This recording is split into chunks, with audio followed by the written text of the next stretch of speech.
So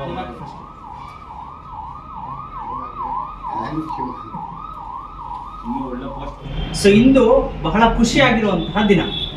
so ನನಗೆ ಅಣ್ಣನಾಗುವಂಥವರು, so Congress ಪಾರ್ಟಿಯಲ್ಲಿ ಹಿರಿಯರು, 40 ವರ್ಷದ ರಾಜಕಾರಣ, ನಮ್ಮ ಎಲ್ಲರ ಅಚ್ಚುಮೆಚ್ಚಿನ ಪೆದ್ದಣ್ಣನವರು. ಅವರಿಗೆ ಇಂದು ಕರ್ನಾಟಕನೇ ಕೊಂಡಾಡ್ತಾ ಇರುವಂತಹ ಅಚ್ಚುಮೆಚ್ಚಿನ ಶಾಸಕರಾದ ಶ್ರೀ ಪ್ರದೀಪ್ ಈಶ್ವರ್ ಅವರ ಕಡೆಯಿಂದ ನಗರಾಭಿವೃದ್ಧಿ ಪ್ರಾಧಿಕಾರದಲ್ಲಿ ಸದಸ್ಯತ್ವ ಸ್ಥಾನ ದೊರಕಿರೋದು ಸಂತಸದ ಸಂಗತಿ. ಸೊ ಅವರಿಗೆ ಭಗವಂತ ಇನ್ನಷ್ಟು ಆರೋಗ್ಯ, ಆಯುಷ್, ಅಂತಸ್ತು ನೀಡಲಿ. ಸೊ ಪೆದ್ದಣ್ಣನವರ ಮಾರ್ಗದರ್ಶನದಲ್ಲಿ ಮತ್ತಷ್ಟು ಚಿಕ್ಕಬಳ್ಳಾಪುರ ಮುಂದುವರಿಯಲಿ. ಸೊ ಈ ಸಂದರ್ಭದಲ್ಲಿ ಅವರಿಗೆ ಈ ಸ್ಥಾನ ದೊರಕಿರೋದು ಎಲ್ಲರಿಗೂ ಸಂತೋಷ ತಂದಿರುವಂತಹ ಸಂಗತಿ. ಅಭಿನಂದನೆಗಳನ್ನ ಸಲ್ಲಿಸ್ತಾ ಇದ್ದೀನಿ. ಮುಂದಿನ ದಿನಗಳಲ್ಲಿ ಇನ್ನಷ್ಟು ಉನ್ನತ ಸ್ಥಾನಮಾನಗಳು ಅವರಿಗೆ ಕರುಣಿಸ್ಲಿ. ಅವರ ಸೇವೆ ಕಾಂಗ್ರೆಸ್ ಪಾರ್ಟಿಗೆ ಹಾಗೂ ಯುವಕರಿಗೆ ಎಲ್ಲರಿಗೂ ಚಿಕ್ಕಬಳ್ಳಾಪುರದಲ್ಲಿ ಸಿಗಲಿ ಅಂತ ಆಶಿಸ್ತಾ ಇದ್ದೀನಿ.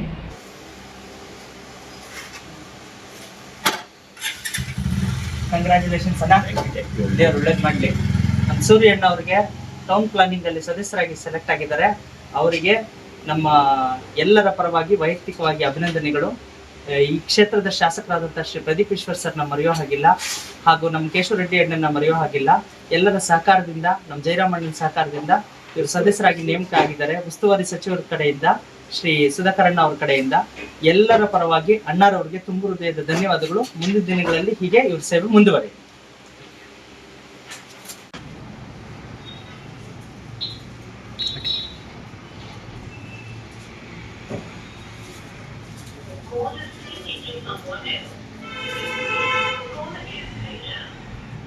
ಎಲ್ಲರ ಚಿಕ್ಕಬಳ್ಳಾಪುರದ ಸೀನಿಯರ್ ಲೀಡರು, ಕಾಂಗ್ರೆಸ್ನಲ್ಲಿ ತನ್ನದೇ ಆದಂತಹ ಸೇವೆನ ಕಳೆದ 45 ವರ್ಷಗಳಿಂದ ನೀಡ್ತಾ ಇದ್ದಾರೆ ನಾರಾಯಣಮ್ಮಕ್ಕ ಅವರು.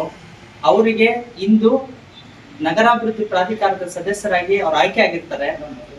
ನನ್ನ ವೈಯಕ್ತಿಕ ಪರವಾಗಿ, ಎಲ್ಲರ ಪರವಾಗಿ, ಕಾಂಗ್ರೆಸ್ ಮುಖಂಡರ ಪರವಾಗಿ ಅಕ್ಕರವರಿಗೆ ತುಂಬು ಹೃದಯದ ಅಭಿನಂದನೆಗಳು.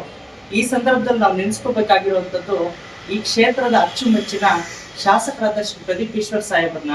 ಸೊ ಅವರು ದಲಿತರ ಪರ ಇದ್ದಾರೆ ಅನ್ನೋದಕ್ಕೆ ಒಂದು ದೊಡ್ಡ ನಿದರ್ಶನ. ಅವರು ಎಲ್ಲರ ಕೈ ಹಿಡಿತಾರೆ, ಎಲ್ಲರ ಜೊತೆ ಇರ್ತಾರೆ, ಎಲ್ಲರನ್ನೂ ಕೂಡ ಮುಂದಕ್ಕೆ ಕರ್ಕೊಂಡು ಹೋಗ್ತಾರೆ ಅನ್ನೋದಕ್ಕೆ ಇದೊಂದು ತಾಜಾ ಉದಾಹರಣೆ ಅಂತ ಹೇಳ್ತಾ, ನಾರಾಯಣಮ್ಮಕ್ಕ ಅವರಿಗೆ ಮತ್ತೊಮ್ಮೆ ಅಭಿನಂದನೆಗಳು. ಇವರ ಸೇವೆ ಮತ್ತು ಸಾಧನೆ ಮತ್ತಷ್ಟು ಚಿಕ್ಕಬಳ್ಳಾಪುರಕ್ಕೆ ಸಿಗಲಿ ಅಂತ ಕೋರ್ಕೊಳ್ತಾ ಇದೀವಿ. ಅಭಿನಂದನೆಗಳು ಅಕ್ಕ. ಥ್ಯಾಂಕ್ಸ್.